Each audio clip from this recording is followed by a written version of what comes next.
Assalamualaikum warahmatullahi wabarakatuh. Salam sejahtera bagi kita semua. Salam, Om Swastiastu, Namo Buddhaya, dan salam kebajikan. Kali ini izinkan saya membahas mengenai rahasia kejeniusan orang Yahudi. Namun sebelumnya, jika tidak memberatkan dan diizinkan, saya mohon bantuan kepada teman-teman untuk mendukung channel ini dengan cara mengklik tombol subscribe dan nyalakan tombol notifikasinya agar saya lebih semangat dalam membuat konten lagi. Saya mendoakan semoga teman-teman sehat selalu dan senantiasa diliputi kebahagiaan dalam menjalankan aktivitas sehari-harinya. Kali ini kita akan membahas mengenai rahasia kejeniusan orang Yahudi. Di balik konflik berkepanjangan bangsa Yahudi dengan negara Palestina, kita tidak dapat memungkiri bahwa kecerdasan dan kejeniusan orang-orang Yahudi sangat luar biasa. Sebut saja Albert Einstein, penemu teori atom, Steven Spielberg, sutradara dengan segudang karya yang sukses di pasaran, George Soros, pakar keuangan yang memiliki harta lebih dari 124 triliun, Alan Greenspan, gubernur Bank Sentral Amerika Serikat, Mark Zuckerberg, pendiri Facebook dan pemimpin proyek dunia virtual Metaverse, dan masih banyak tokoh terkemuka lainnya seperti Estee Lauder, Ralph Lauren, Levi Strauss, dan Adam Smith. Bahkan di tahun 2000-an tercatat dari 270 penerima Nobel, 102 diantaranya adalah orang Yahudi. Saking cerdasnya orang Yahudi, sampai Aaron Katz meneliti dan mengarang buku dengan judul Jerome Become a Genius, yang dalam bahasa Indonesia, jika diterjemahkan, buku tersebut berjudul Mengungkap Rahasia Kecerdasan Orang Yahudi. Dan sebagian besar materi dalam video ini diambil dari buku tersebut. Berikut adalah faktor-faktor yang menyebabkan orang Yahudi menjadi jenius dan cerdas. Yang pertama, orang Yahudi memegang teguh prinsip tentang pentingnya belajar dalam kondisi apapun. Dalam kondisi keuangan yang berkecukupan atau kekurangan, orang Yahudi selalu mementingkan pendidikan. Bahkan, mereka lebih memilih menghemat biaya untuk makan daripada tidak belajar dan tidak bersekolah.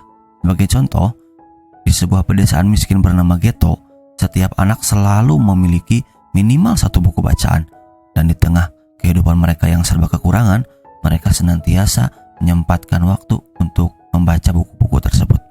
Yang kedua, orang Yahudi sangat menghormati gurunya. Bagi bangsa Yahudi, guru-guru yang bertugas sebagai pengajar akan mendapat bayaran yang sangat tinggi.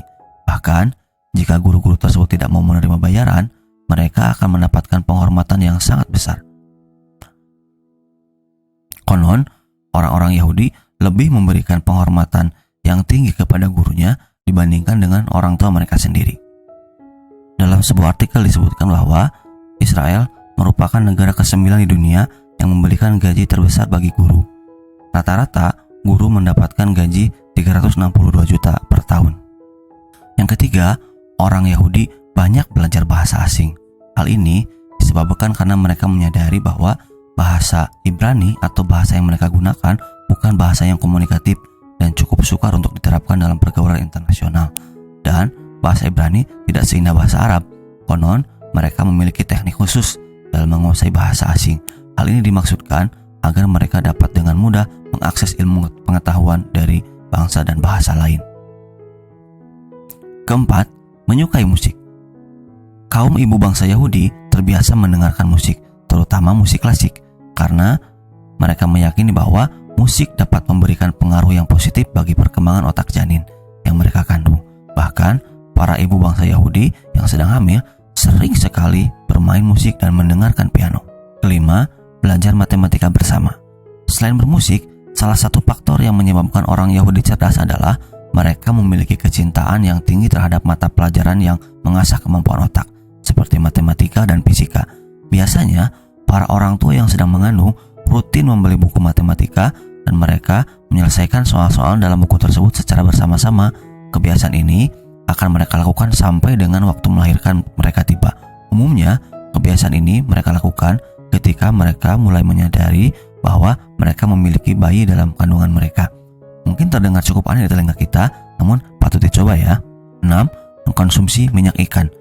Bagi para ibu orang Yahudi, mereka selalu mengkonsumsi ikan tanpa kepala. Kebiasaan mereka dilandasi oleh suatu pandangan bahwa daging ikan sangat baik untuk perkembangan otak, Sementara kepala ikan mengandung bahan kimia yang tidak baik dan dapat merusak perkembangan serta pertumbuhan otak anak dalam kandungan. Atas dasar keyakinan tersebut, mengkonsumsi minyak ikan menjadi ritual wajib bagi ibu orang Yahudi, termasuk diantaranya adalah mengkonsumsi pil ikan.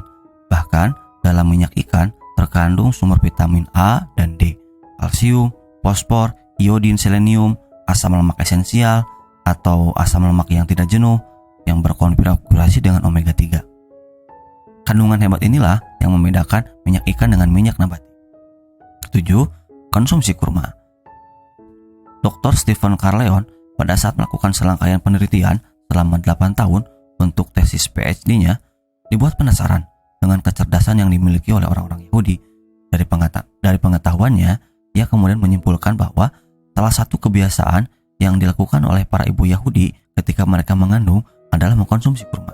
Bahkan, para ahli medis biasa menyarankan agar ibu yang mempunyai masalah kekurangan ASI hendaknya banyak mengkonsumsi kurma.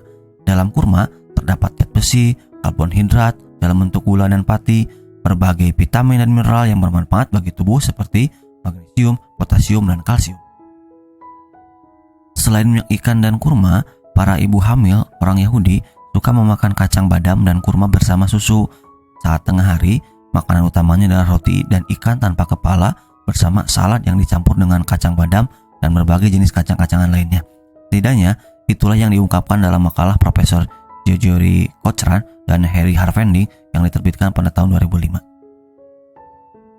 Itulah 7 kebiasaan yang menyebabkan orang Yahudi memiliki otak yang cerdas dan jenius. Terima kasih telah menonton video ini sampai akhir ya. Assalamualaikum warahmatullahi wabarakatuh.